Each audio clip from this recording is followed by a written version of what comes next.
హైదరాబాద్లో సొంత బండ్ల కంటే ట్యాక్స్ బండ్లే ఎక్కువ తిరుగుతున్నాయి. ఇప్పుడు సొంత బండి ఉన్నా ఈ ట్రాఫిక్కు భయపడి కొంతమంది బండి తీయకుండా ఈ ట్యాక్స్ల మీదనే ఆధారపడుతున్నారు. ఇప్పుడు అయితే గట్ల ట్యాక్స్ బుక్ చేసుకున్నాక బండికి ఏమైనా తక్లీఫ్ వస్తే ఏంది సంగతి?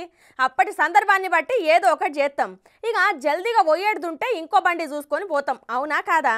కానీ గట్లనే గీడ బండికి మధ్యలో సమస్య వస్తే గీ అన్న చూడుర్రి ఏం చేసిండో.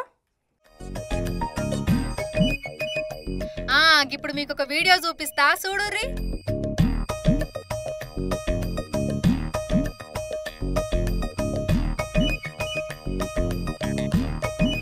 ఇది చూస్తుంటే మీకేం యాదికొస్తుంది చెప్పుర్రి?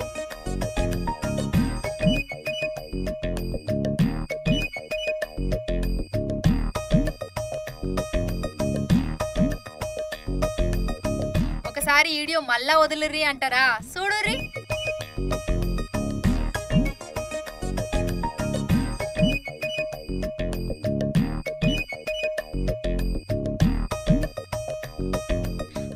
ఏమండి ఆవిడొచ్చింది సైన్ మళ్ళా Brahmanandam iron leg Shastri joke గుర్తొస్తుంది కదా అనుల్లా.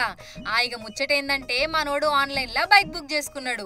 ఇక పెట్రోల్ అయిపోయిందో లేకపోతే ఏదన్నా సమస్య వచ్చిందో బైక్ మధ్యలోనే ఆగిపోయిందట. సార్ బైక్ ట్రబుల్ ఇస్తుంది అని మంచిగా బందోస్తుగా ఉన్న ఈ అన్నకు చెప్తే, నాకు తెలియదు, నేను బైక్ ని బుక్ చేసుకున్నా, నువ్వు సచ్చినట్టు నన్ను ఆ జాగలనే దించాలే అని ఎట్లా కూర్చున్నాడో చూడుర్రి. ఇక చేసేదేం లేక ఆయన వెనకాల కూర్చోబెట్టుకొని గిట్ల తీసుకుపోతున్నాడు. అర్రర్రే, ఆయనేమో ఎలక పిల్ల లెక్కున్నాడు, నువ్వేమో ఏం లేదన్నా 100 కిలోల దాకా ఉంటావు, గంత కష్టపెడతానవా డ్రైవర్ అన్నను. ఇక బైక్ అన్నప్పుడు పాడు కాదా, అందులో పెట్రోల్ అయిపోదా? గిదేం ఆనందమో ఏమో పోర్రి.